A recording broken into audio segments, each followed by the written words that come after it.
Dernier rendez-vous comptant pour votre rubrique Revue de presse. Nous y sommes. La présentation, Claire Stéphane Sacramento, déjà en position pour nous faire le point de sa moisson. Claire Stéphane Sacramento, bonjour. Bonjour Joël Yetonji, bonjour chers téléspectateurs. Merci de répondre au second rendez-vous. C'est avec plaisir. Alors, l'actualité, elle a été presque la même tout au début de cette semaine avec la situation, rapport entre le Bénin et le Nigeria. Chaque jour, avec son développement, j'imagine qu'il y a du nouveau ce matin dans ce sens-là. Oui, quelque peu, on peut le dire, même si le fond de la préoccupation de la majeure partie de nos canards parus ce jour, c'est quand même toujours la situation avec la fermeture des frontières avec le Nigeria. Cela prouve combien cette crise a de l'impact sur le Bénin et ses populations, évidemment, qui, bon nombre parmi ces populations-là, se nourrissaient des activités, des transactions entre le Nigeria et le Bénin. Cela nous amène à nous poser des questions. Et également, il est revenu dans plusieurs journaux également à la une, cette histoire du CNCB également, après l'audit qui a été donc fait sur cette structure étatique, qui nous révèle également qu'il y a des couacs un peu dans la gestion, surtout financière. D'une manière ou d'une autre, l'argent revient. L'argent revient. Alors nous allons démarrer avec Point Média. Ok, je vous laisse mettre le plateau. Merci. Point Média qui nous propose comme titre ce matin Blackout du Nigeria aux frontières avec le Bénin. Justement, la représentation nationale désespérément muette. Pathétique et angoissante 8e législature. Et puis, note de service de la direction générale des douanes, 29 produits interdits d'exportation vers le Nigeria. Il y a quand même un sujet également qui est abordé à la une de Point Média qui attire notre attention. Infrastructure routière, l'axe Boycom-Paracourt, impressionnante morgue en gestation. De Point Média, nous passons à présent à Actu Express qui nous met à sa première page. Nous allons lire Charivari, après les déballages de Jean-Baptiste Elias, halte à la calomnie, place aux sanctions. Puis gestion au niveau du CNCB, on en parlait tantôt, le DG Bruno Kagny dans de beaux draps. Nous allons y revenir tout à l'heure plus amplement, si vous le permettez. Puis nous allons retrouver Matin Libre qui nous écrit fermeture des frontières nigérianes, l'économie béninoise s'anémie. Plus de détails dans quelques instants, mais avant de quitter la une de ce journal Matin Libre, nous allons quand même parler de la promotion et de la protection des droits de l'homme. La CBDH implique les journalistes.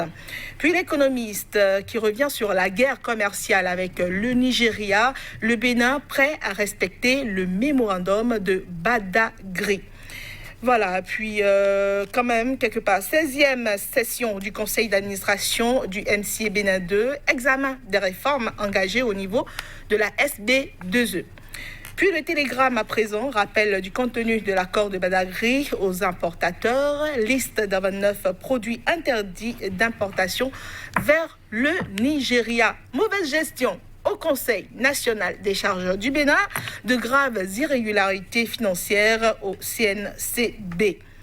Puis nous poursuivons dans cette revue avec le Nouvel Observateur à présent, polémique autour de la 8e législature. Et si on dissolvait l'Assemblée nationale? C'est une interrogation dont sans doute la réponse serait dans ce journal-là. Fermeture des frontières du Nigeria et sommet de Ouagadougou. Les regards se sont croisés, mais pas les cœurs. Voilà, nous poursuivons avec la dépêche. À présent, licenciement annoncé à la pièce, le social sous la rupture de la poudre aux yeux. Puis également ce journal qui s'intéresse au dossier CNCB épinglé par un audit. Donc en gros, voilà un peu ce qu'on peut se mettre sous la dent, Joël. Merci à vous, Claire Stéphane Sacramento. Nous allons y aller avec l'économiste, la guerre commerciale entre le Bénin et le Nigeria.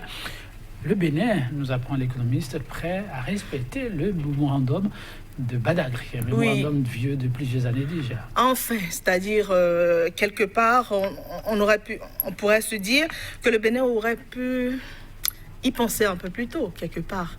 Et cette crise-là, avec le Nigeria, a révélé la faiblesse, quelque part, de la diplomatie béninoise, parce que depuis que cette crise-là dure, depuis le 20 du mois passé quand même, il n'y a pas eu de résultats concrets. Il y a eu tellement de négociations, on nous a parlé de tractations diplomatiques, et pendant un long moment, jusqu'à il y a 2 jours, le gouvernement est resté pratiquement muet, et puis encore, l'Assemblée nationale est restée muette. Bon, l'Assemblée nationale, si vous permettez un clair, si on peut s'interroger sur le silence de l'Assemblée, mais l'exécutif, un peu comme moi, il paraît, la diplomatie n'aime pas le bruit, et donc il faut y aller avec beaucoup de tact, et lorsque vous avez du concret, eh bien, vous venez exposer, sinon les choses peuvent vous échapper. Ben justement, les députés, dans leur rôle, on peut beaucoup non, mais justement, vous parlez de l'exécutif, la diplomatie ne fait pas de bruit, exactement, mais quand vous avez un peuple qui souffre, un peuple en larmes, un peuple qui a faim, alors quelque part, on a besoin de communiquer, on a besoin de rassurer ce peuple-là, on a besoin de donner quelques alternatives ou plutôt quelques espoirs à ce peuple-là. Il ne suffit pas de parler de diplomatie et de laisser le peuple mourir de faim. Pendant tout ce temps, nous supposons que plus de 30 jours, plus de mois, c'est beaucoup. C'est beaucoup et que notre gouvernement n'aurait pas dû attendre si longtemps. Et jusque-là, à part quelques communiqués du côté de la douane, qui par exemple maintenant nous apprend, sort la liste de 29 produits prohibés et qui sont interdits d'importation au Nigeria, ben, on a eu du silence. Personne n'a toussé. Et quand on parle, on regarde du côté de l'Assemblée nationale, c'est quand même le rôle de l'Assemblée nationale de taper du poing sur la table pour dire, bon, exécutif, où est-ce que nous en sommes? Nous sommes tus durant un certain temps, parce que ce sont les représentants du peuple qui sont à l'hémicycle. Et c'est à eux de prendre la défense de leur population qui les a élus. Donc, quelque part, on ne peut pas dire, bon, l'Assemblée nationale, non, l'Assemblée n'est pas dédouanée. Les députés, bon, évidemment, nous savons un peu comment la 8e législature est constituée. J'ai un peu peur de dire, je ne sais pas si on doit dire, ben, ce sont les élus du peuple finalement, puisqu'on sait un peu comment ces élections-là se sont déroulées. Mais quoi qu'on dise, aujourd'hui, c'est la 8e législature, même si on s'interroge sur leur légalité, même si on s'interroge sur leur raison d'être ou encore sur leur légitimité, etc. S'il ne faut pas dissoudre cette 8e législature, tout ce qu'on veut dire, de toute façon, aujourd'hui, il constitue la 8e législature, c'est l'Assemblée nationale. Et qu'on le veuille ou non, ils ont à donc milité pour les intérêts des populations à la base. Et rien, on ne sait donc pas sur qui compter dans le pays exécutif, on se tait. Du côté de la législature de l'Assemblée nationale, on se tait. Les populations sont laissées à eux-mêmes, ne savent pas à quel sein se vouer. Bon, aujourd'hui, on décide de respecter l'accord, le mémorandum de Badagry. On attend de voir où ça va nous conduire. Mais on suppose qu'on aurait pu mieux faire quelque part. Tout à fait. Il faut se lever tôt, dit-on. On croise les doigts dans l'espoir que, oui, terrain d'entente sera trouvé, que les mesures seront levées. C'est déjà un pas. Et de toute façon, Joël, les populations béninoises vont en souffrir, quoi qu'on dise. Parce que quand vous regardez sur la liste de ces produits-là, vous avez le manioc et ses dérivés. Vous savez que le gari, par exemple, le tapioca, sont produits quand même en quantité au Bénin. Il faut nuancer un peu. Le Nigeria, il n'y a pas de problème si c'est des productions locales. Il n'y a pas de problème. Les populations peuvent continuer par produire et travailler dans ce sens, mais des produits que nous allons chercher. Ils sont en transit. Bien chercher loin, qu'on vient déverser sur le marché nigérien, le Nigeria n'en veut plus. Et comme vous parlez justement des populations, si vous permettez, nous passons à la dépêche avec un sujet qui préoccupe aussi beaucoup les Béninois. Il paraît qu'ils sont de plus en plus nombreux, les jeunes gens, même au-delà de la jeunesse, à être obligés de se retrouver à la maison. Et là, la dépêche ce matin de s'interroger, car je suis sûr qu'il y a un licenciement qui s'annonce au niveau de la pièce. La question sociale retient l'attention de la dépêche. Oui, et quelque part, la dépêche dit même le social sous la rupture de la poudre aux yeux. Malheureusement, on ne pourrait pas vraiment aller contre totalement ce que dit la dépêche, parce que ça saute aux yeux. Quelque part, nous avons une trentaine d'agents de cette agence-là qui s'apprêtent donc à se voir évacués, licenciés simplement. Et ça en rajoute au problème des populations béninoises. Ça en rajoute aux soucis des populations béninoises parce que déjà, on souffre.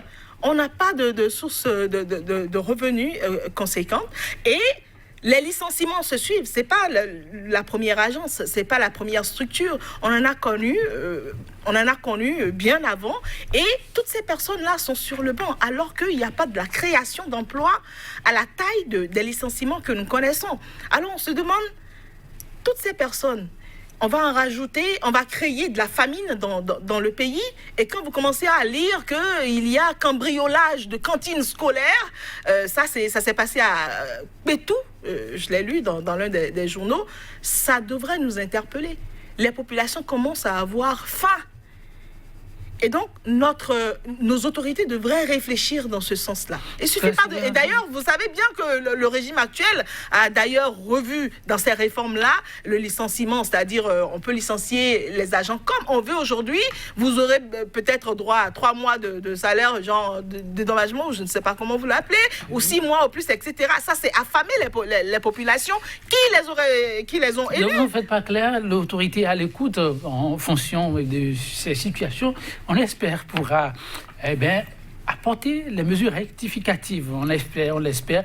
Alors, quelques secondes, nous a-t-on dit, mais je ne vais pas le laisser partir sans ce sujet avec Actu Express. Le CNCB a encore un directeur qui se retrouve dans de beaux draps. Ouais, qui n'aurait pas joué comme cela se doit son rôle, surtout côté gestion financière. On nous apprend que le CNCB n'a pas opéré les retenues de la TVA et autres prélèvements sur les honoraires des prestataires étrangers, entre autres. Et on se pose la question, comment est-ce que cela... C'est un peu comme si ce conseil-là, on en entend très peu parler. Et c'est comme une caisse noire quelque part. Parce que tous les directeurs qui sont passés, il y a eu des histoires similaires.